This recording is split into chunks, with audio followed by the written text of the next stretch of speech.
আশ্রয় আর নিরাপত্তা দিতেছে বিএনপি। আওয়ামী লীগ যেন তুহিন সাহেবের কোলেই নিরাপদ। নীলফামারীর আওয়ামী লীগ সন্ত্রাসীদের দায়িত্ব নিছেন বিএনপি মনোনীত প্রার্থী নীলফামারী সদর 2। আওয়ামী লীগের চিহ্নিত সন্ত্রাসী জুলাই হত্যা মামলার অন্যতম আসামি কাশেমকে নিশ্চিন্তে থাকতে বলতেছেন তুহিন সাহেব।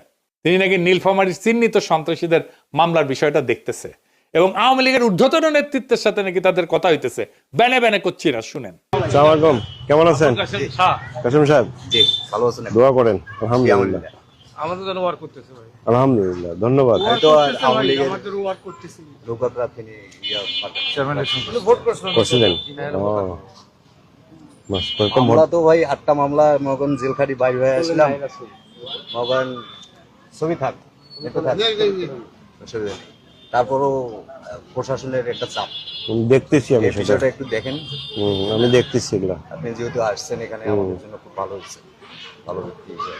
চিন্তা করেন না, এটা তো এখন 1 মাসের ব্যাপার। আমি কথা বলতেছি, তারপরও নীলফামারী সদরে কোনোটা ইউনিয়নের বিষয়টা একটু। সব ব্যাপারেই দেখতেছি আমি। কথা হচ্ছে আপনাদের নেতাদের সঙ্গে। আচ্ছা, দোয়া করেন, আপনারা নির্বিঘ্নে থাকেন, নিশ্চিন্তে থাকেন, কোনো অসুবিধা নেই। কিছু হইলে আমরা টেক কেয়ার করবো। শুনলেন তো? তারপরে